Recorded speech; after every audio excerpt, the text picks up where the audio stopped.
मायावती ने बनाया बहुत बड़ा प्लान और उस प्लान से ध्वस्त हुए योगी आदित्यनाथ।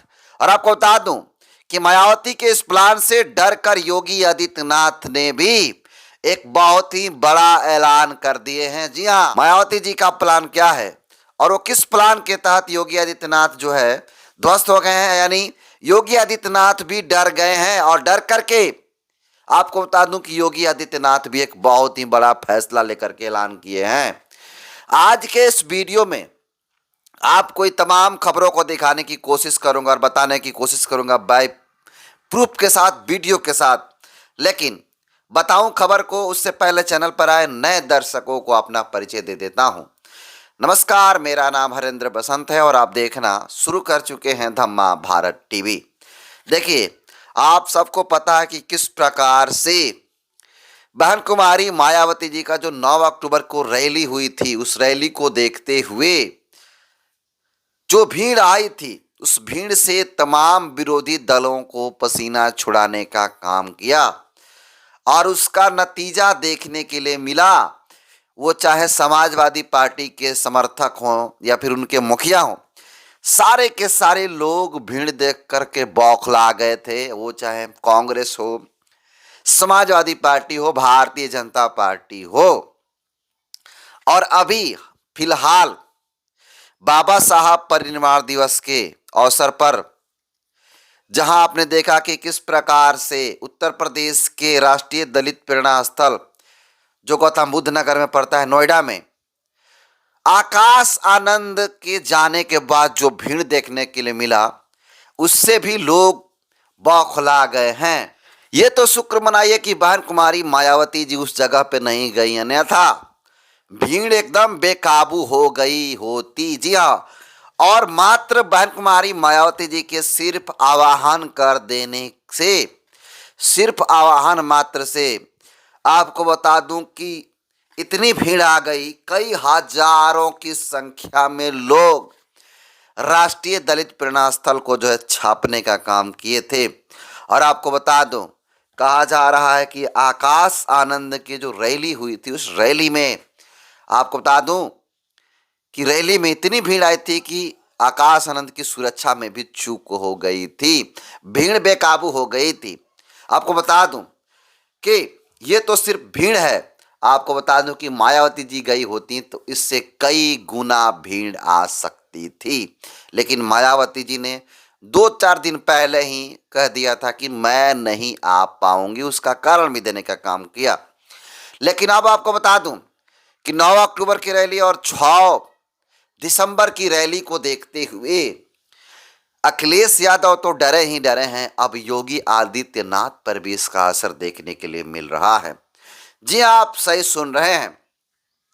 बहन कुमारी मायावती जी का जो प्लान है, आपको बता दूं कि बहन कुमारी मायावती जी का पार्टी बेशक सर्वजन हिताय सर्वजन सुखाय का नारा देती है, लेकिन इस वक्त की जो राजनीति कर रही है बसपा सुप्रीमो मायावती, उनका सीधा सा समीकरण साधने की कोशिश कर रही है, डीएम समीकरण, दलित मुस्लिम समीकरण। उस दलित मुस्लिम समीकरण का कई ऐसे उदाहरण देखने के लिए मिला कि तमाम कई समाजवादी पार्टी के नेता, कांग्रेस पार्टी के नेता, भाजपा के नेता जो खासकर मुस्लिम समाज से हैं, वो लोग जो है भारतीय जनता पार्टी को छोड़ करके, समाजवादी पार्टी को छोड़ करके, कांग्रेस को छोड़ करके सारे के सारे लोग बहुजन समाज पार्टी में शामिल हो रहे हैं।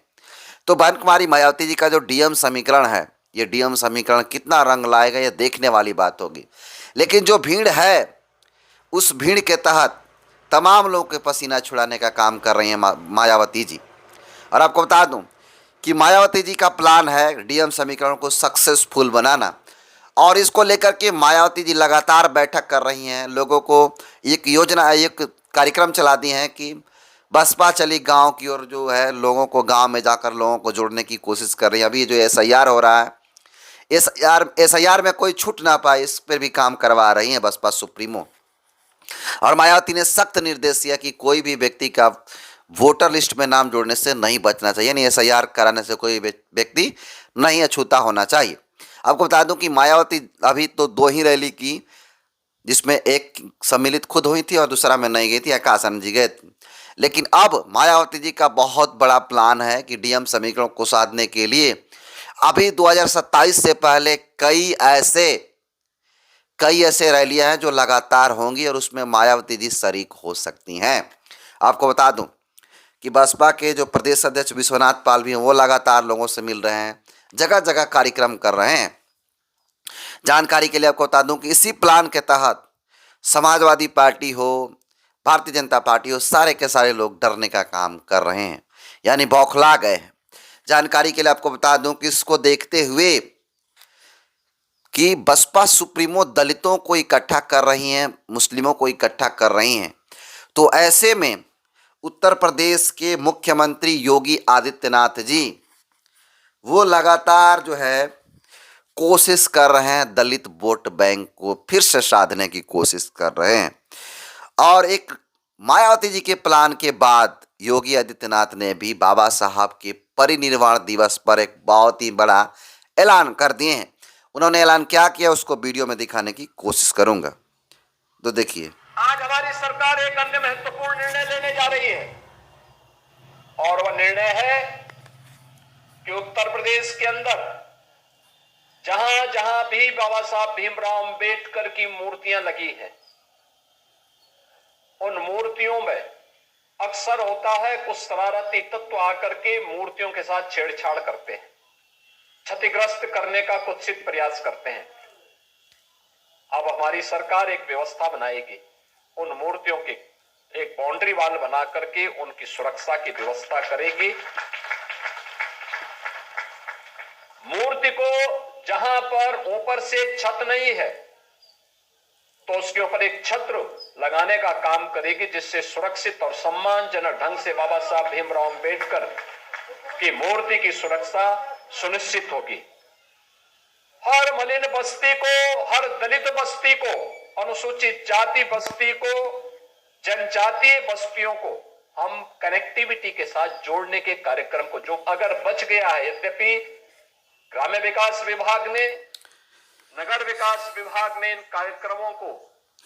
तो सुना आपने किस प्रकार से योगी आदित्यनाथ जो उत्तर प्रदेश के मुख्यमंत्री हैं, उन्होंने साफ तौर पे कहा कि जो बाबा साहब डॉक्टर भीमराव अंबेडकर हैं, उनकी तमाम जहां देश के खासकर उत्तर प्रदेश के अंदर जो मूर्तियां लगी है दलित बस्तियों में, उन तमाम दलित बस्तियों में देखा गया है कि असामाजिक तत्व बाबा साहब डॉक्टर भीमराव अंबेडकर की मूर्तियों को क्षतिग्रस्त करते रहते हैं और यह सबसे ज़्यादा खबरें देखने के लिए मिलता है। लेकिन आपको बता दूं कि योगी आदित्यनाथ का एक बहुत ही बड़ा फैसला आया है 6 दिसंबर के दिन ही, और उसमें कहते हैं योगी आदित्यनाथ जी कि जहां पर बाबा साहब डॉक्टर भीमराव अंबेडकर की स्टैच्यू लगी है उन सारे जगह पे बाउंड्री बनाए जाएंगे और बाउंड्री के बाद जो छतरी की व्यवस्था होती है उसकी भी व्यवस्था कराएंगे, ताकि असामाजिक तत्व उनको नुकसान न पहुंचा सके बाबा साहब डॉक्टर भीमराव अंबेडकर की। और साथ ही साथ उन्होंने ये भी कहने की कोशिश की और कहा कि जितने भी दलित बस्तियां हैं, अनुसूचित जाति अनुसूचित जनजाति बस्तियां हैं, उन सारे बस्तियों को कनेक्टिविटी के साथ जोड़ा जाएगा, यानी जो लोग छूट गए हैं उनको भी जोड़ने की कोशिश होगी शहरों से, यानी जहाँ पे नल जल की व्यवस्था नहीं है, सड़क की व्यवस्था नहीं है, गलती से छूट गया है, उन सारे दलित बस्तियों को कनेक्ट किया जाएगा, तमाम सुविधाएं दी जाएगी। तो ये देखिए एक बहुत ही बड़ा फैसला है योगी आदित्यनाथ का, और इस फैसले पे कहा जा रहा है कि ये बसपा सुप्रीमो मायावती जी की सक्रियता की वजह से हो रहा है। मैं ही ऐसा नहीं कह रहा हूँ, ऐसे तमाम लोग हैं जो लिख रहे हैं, पढ़ रहे हैं और सोशल मीडिया पे पोस्ट कर रहे हैं। देखिए एक शख्स हैं, मित्र हैं, गौरव पाल जी, लिखते हैं कि योगी सरकार में लगभग हर हफ्ते कहीं ना कहीं उत्तर प्रदेश में बाबा साहब डॉक्टर भीमराव अम्बेडकर की मूर्ति को क्षतिग्रस्त किया जाता है। आज योगी आदित्यनाथ ने अम्बेडकर की मूर्ति को सुरक्षा देने की बात कही। योगी को 10 साल बाद अम्बेडकर की मूर्तियों की चिंता सताई। जानते हैं क्यों? क्योंकि उत्तर प्रदेश में भाजपा की सक्रियता देख योगी सरकार में हड़प्पा मच गया है। सरकार को इंटरनल सूचनाएं मिल रही है, भाजपा ग्रामीण क्षेत्र में दलितों में फिर से पकड़ बना रही है। ऐसे में योगी जी बिल्कुल भी अंबेडकर विरोधी छवि नहीं बनाना चाहते हैं, इसीलिए मूर्तियों को सुरक्षा देने की बात कर रहे थे। तमाम बातें ऐसा लिखने का काम कर रहे हैं। आपको बता दूं कि इन्होंने सच बात लिखा है और सही बात कहने का काम किया है कि योगी आदित्यनाथ इससे पहले कहाँ थे। अभी चुनाव नज़दीक आ रहा है, जैसे जैसे आप ऐलान कर रहे हैं, इससे पहले बाबा साहब की मूर्तियां नहीं टूटती थी क्या? तो ये सारा का सारा चीज़ ये बसपा की इस सक्रियता को देख करके, मायावती जी के प्लान को देखते हुए योगी आदित्यनाथ भी भड़क गए हैं और इस पे जो है अपनी प्लान साधने की कोशिश कर रहे हैं। बाकी आज के इस वीडियो को, खबर को कैसे देखते हैं, अपना फीडबैक जरूर दीजिएगा। बहुत बहुत धन्यवाद।